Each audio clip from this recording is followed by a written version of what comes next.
going back and looking at the tape, there were 5 holding calls, I believe. Was there a common thread in those? Was it mechanics? Was it just laziness? What was your take on the penalties and particularly the holdings? Yeah, in the second half, I think sometimes we were bouncing balls that we shouldn't. And when you're an interior lineman or a tackle and your hands are inside and the ball is supposed to be an interior run or an interior draw and it bounces outside, then you're susceptible to more holding calls.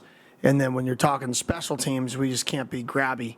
When you're out in the perimeter, you have one person watching you, so you just can't be as grabby. You got to move your feet better. So I think a couple of those were not really as much on the guys who got the holding call, whereas they were on the guys who didn't hit the run where it was supposed to hit, which put the left tackle in a bad situation.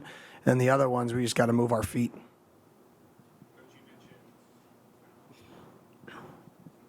You mentioned getting Jaden into a rhythm and failure to do so, especially in the second half. Obviously, circumstances with the weather played a big part in that. How important is it to get him in a rhythm early on in this upcoming game and to maintain that moving forward, especially against the better team? Yeah, it's vital. I mean, that's something I firmly believe in, is getting quarterbacks in rhythm. So, I mean, we got to be able to get him in a rhythm, get him comfortable early. Huge. Jordan? Hey, Coach. Jordan Ham, Sports 360 AZ, back here. Hey, Jalen Conyers was in street clothes in the second half. I don't think we asked about his status. Can you just give us an update on where he's at? Yeah, he's fine. He was going to come back out and play, but the length of the break, when you get something stiff and then you break for 2 hours and 45 minutes, it makes it harder when you have those initial, wear and tear things to then return. So we made a decision to hold him because of that break. He stiffened up a little bit. So he'll be back. He'll be fine. There's really nothing wrong. Chris, this is Brad. Yeah, Kenny, Chris Carmen, son of a source. Sort of somewhat related, 2 questions. One is, were there things when you watched the game back that you thought that maybe you would have seen differently had you been in the press box? And then the second part is, what did you learn from, there's not a lot of 2.5-hour delays at that time. What did you learn from that experience with this particular team? Yeah. Well, yes, there were some things. We weren't getting the push crack to the field in some of our game. Should have been blocking some safeties, some of the looks that we didn't see. So we were actually running, not great plays at times, but they weren't by default. They were either a miscommunication of a signal, which is why we weren't getting something. So we got to clean that up, which we will. We've talked to the guys about. And then in terms of what we learned about a break is, we had guys doing homework at halftime because they had assignments due, and they were banking on doing it in the morning. So it's all right. Make sure that everybody has all their homework done for the next day. I know it sounds like stupid little things. That's one thing, but we have guys who have homework assignments due at noon the next day, at 1 the next day that they were going to do in the morning. And then now we've been up there for 2 hours and they bust out their computer because we don't know what's going to happen. So that'd be one thing, is learning experience for me, is to make sure every homework assignment is complete on a midweek game, on a Thursday game, just in case you get a delay and they have to turn something in Friday. Because normally that doesn't happen. Normally you have all your homework complete Thursday for a game on Saturday because you do it before you travel Friday. But I never thought about that on a Thursday game in terms of delays. So that's a learning experience for me. And then I think we got the guys, or I got the guys, overly hyped for the second half. I think I was so concerned that we would have a lack of energy that I probably overly energized them, and that's on me as well. And that probably is why we had more penalties in the second half, is we were a little more energy than substance on one side of the ball. I thought the defense, kept their focus, but I think the offense, we had a little more energy than true substance. And part of that is the situation we're playing as well, the weather. But I think those are the things that I had to that I could do better at, reflecting on myself. Hey, Kenny, Brad Denny, 3TV, CBS 5. After looking at the film, what's your evaluation of how the offensive line kind of played overall as a group? And then also, where do you see kind of the battle at left tackle right now after one game? Yeah, I see things kind of, trending the same direction, but the battle is still continuing. I thought the O-line did a really good job in pass protection. I thought up front, I thought we scared them a little bit. They were a big movement and twist team, and we scared them a little bit off firing off the ball because we wanted to play movement and twist well. But I think in hindsight, if we could go back, playing week 1 games, you never quite know what you're going to get. So we would be a little more aggressive up front, creating vertical movement, because we didn't really create a lot of that until later in the game. So I think that would be something that's their challenge this week, is getting more vertical movement, and that's not on them. That's on me. Coach Scott Sanduli, Devil's Digest. Considering the circumstances of the game and the delay in Southern Utah coming back in the second half, are you proud of the resiliency of the team to be able to close out a game with such weird circumstances? Yeah, I mean, at the end of the day, you have to get the job done. We got a punt blocked. Not a good situation. We're up 10 points, right? We get a punt blocked. Well, our defense gets 2 3-and-outs to win the football game. Our offense, who was struggling mightily in the entire second half, gets the ball back with a little over 4 minutes-ish left, and we run the game and we end the game. So I think for those guys to end the game with a successful 4-minute drill, for the defense to end the game with 2 3-and-outs through all the adversity, it shows that we have, we didn't completely crumble in those moments, that we did finish the job. And there's a lot of teams every week, happened this last week, that couldn't get the job done in some situations like that. Kenny, Colin Harmon, ABC 15. Oklahoma State's had such certainty at the quarterback position for so many years going into this year. But when you watch, they play 3 guys on Saturday, obviously. I mean, what did you see from all of those guys, and how does that work with game planning for a specific guy and getting ready for them? Yeah, I think they're all 3 somewhat similar players. I think they're just trying to figure out, they have 30 new scholarship players, and I think they're trying to figure out who can do what with the live bullets. And you can say practice is going to simulate that, but there's a reason veteran quarterbacks have success. There's a reason year 2 of starting quarterbacks, the jump is so drastic. So I think part of that is them trying to figure out their own roster. And I think the only way you can do that is to practice multiple players in a game.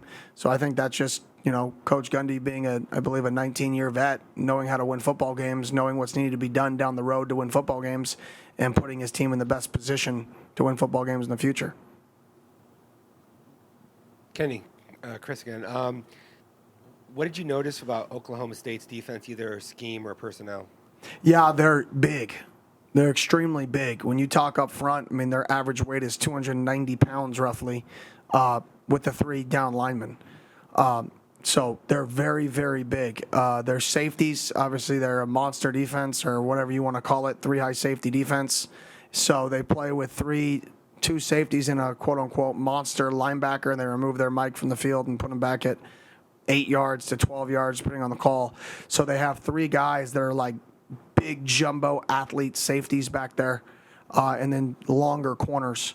So big, long, physical team. That's how you could play them on defense. On offense, their interior guys are big. They want to run the football. There's an emphasis on that. You can see the difference from last year to this year, that they want to run the football, being more 12 personnel. They recruited more tight ends in the transfer portal, so it shows up. And then they want to get you in tempo calls, and they want to ISO a player to the field in one-on-ones and FIB formations, trying to create those one-on-ones.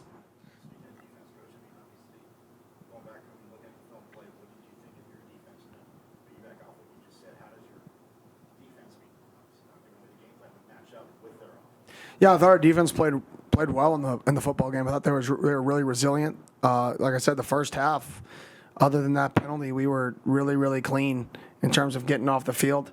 Few miscommunication errors that we got to clean up, and they converted 3rd downs because of it. But other than that, I thought our defense played pretty solid. We made an adjustment midway through the game, and we didn't quite get it accomplished, which is a good learning experience for us. That, okay, we made an adjustment, and we're now out on the field. Right, we now have to make the adjustment on the field that we made on the sideline, which that adjustment was made during the halftime. So maybe we re-go through it multiple times during that period of time, which is a little bit unique. But no, in terms of matchup versus them, I feel like our D-line is talented and athletic, and they're big. So it's going to be a battle of, can we hold up front, and can we create enough chaos inside to prevent them from running the football? And I think that's going to be one of the keys of the game. Kenny, Luke Liddon here with 12 Sports. I'm curious, how much better of an understanding do you think you have of your roster after facing an opponent other than yourself after week 1? I know it's a small sample size, but... A little bit, to say a lot. No, but you could see the guys trying. You could see a little bit of, okay, something bad happened, and there's, 30 guys that, ugh. And then you could see the guys who something bad happened, they're like, oh, we got you. Like, different mindsets, and we got to get everybody with that second mindset in the game. And then in game, you can just see guys that sometimes people get too aggressive. So it's really monitoring, how to motivate in the balance of your team. Some guys you got to get them hyped up, and some guys you got to slow them down.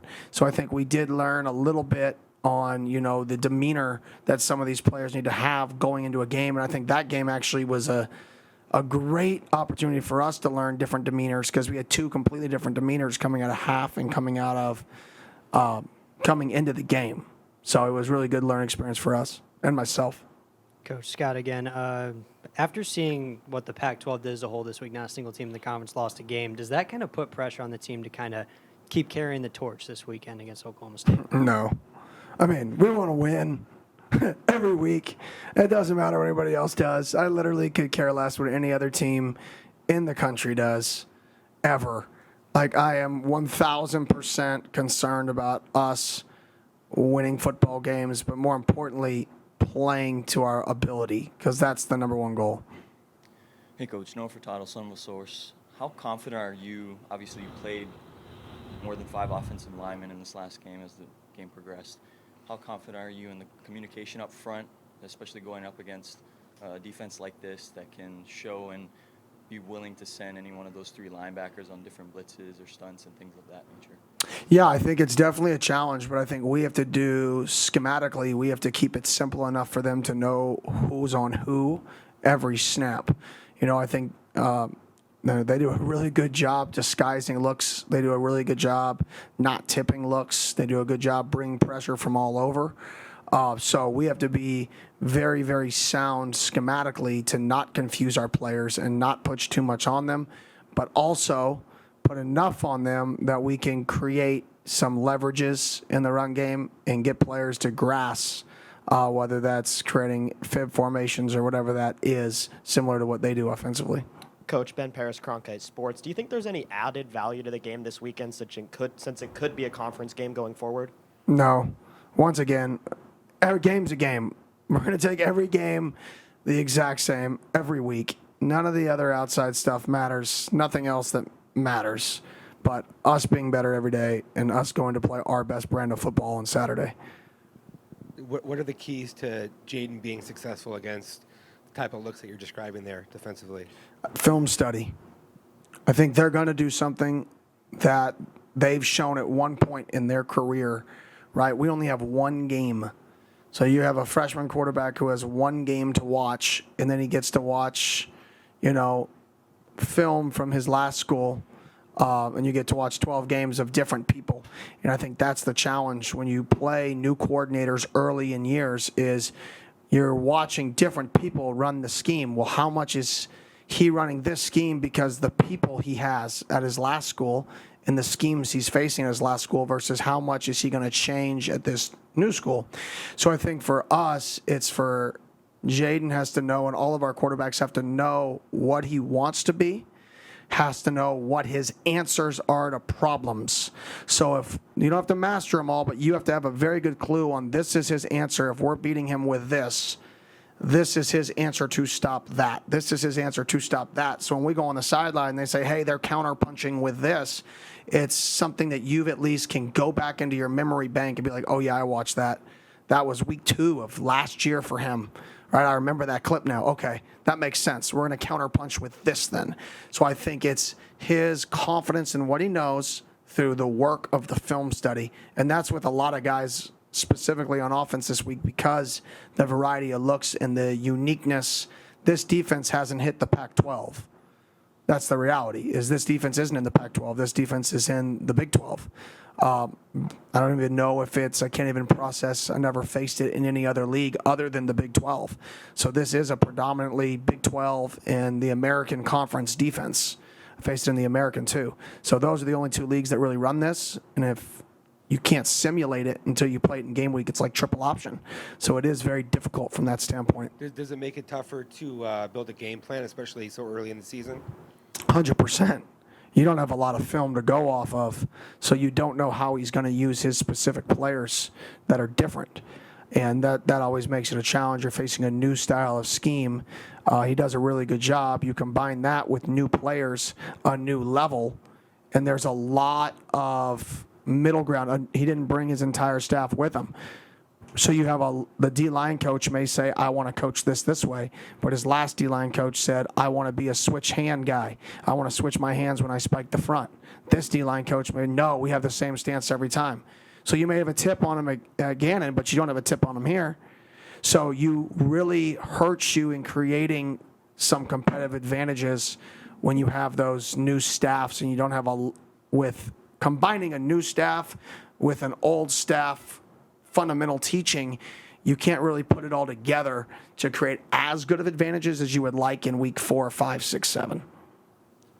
Kenny, what are these kind of big non-conference weeks like? I mean, the reality is Oklahoma State is entirely different than a Southern Utah, even a Fresno State. So when you talk about kind of a messaging going into the week and harnessing the energy the proper way, as you talked about coming out of the second half of Southern Utah, I mean, what are these weeks like in a building when you're gearing up? I mean, you guys are going to hate these answers I give, but it's literally, I only care about us. Like, I don't care about anybody else ever. It's not about anybody else. It's about our football team. We go out, we get better, we work, and we slowly grow, and we're a team that is a better Week 12 team than we are Week 1 team. That is the goal. That is the mission. Now, what it's like is, I think we may have set a record for students for a Week 1 opponent or something like that. I don't know exactly, but we had 14,000 or something students show up. Can we sell this place out? Can we create a home field advantage? Because that's what this is really about, is we have a chance to play a game, and it could be 102 degrees. We could kick off at 7. We could have 14,000 students. We could sell out, and we could really, really create a competitive advantage for our guys. And I think people underestimate the value of that. So I think that's what these big non-conference games really show up, is people get to come watch a team that they don't get to normally watch play, right? Coming to you, let's get everybody in this city, everybody in the valley out to the game, and let's have an unbelievable atmosphere for our players. Kenny, Jonah Krell, Cronkite Sports.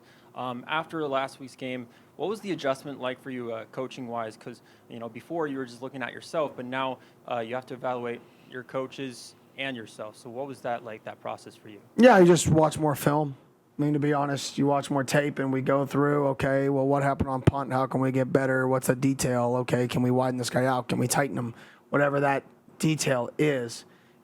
All football is, it doesn't matter if you coach offense, defense, or special teams. You have 11 people on the field. There's always gaps. People are finding ways to get into gaps or prevent people from getting to gaps, which all that is leverage. So offense and defense is naturally just fighting leverages. Same thing you're doing on special teams. You're just naturally fighting leverages, and you're trying to get angles to create blocks, or you're trying to get bad angles to be blocked. So it's really the same game, just flipped. So you just watch it from the other perspective and say, okay, well, I wouldn't want to run this play versus this. It's a good call. All right, well, I would want to run this play versus this. What are we going to do when teams are doing this? What's going to be our answer? So I think for me, it's more just watching more film, and then mid-game, obviously managing the situation at the other half. Do we have enough time to throw the ball with 5 seconds left? Do we want to go for a 4th and 8, or do we want to punt the ball there? Right, all of those situations. Can we end the half with the ball, starting in a 4-minute drill with 4 minutes left to go in the second quarter? Can we make this the last possession of the half? All of those things you manage more, but I usually manage those, and when you're an offense coordinator, you manage that more. So that wasn't as new.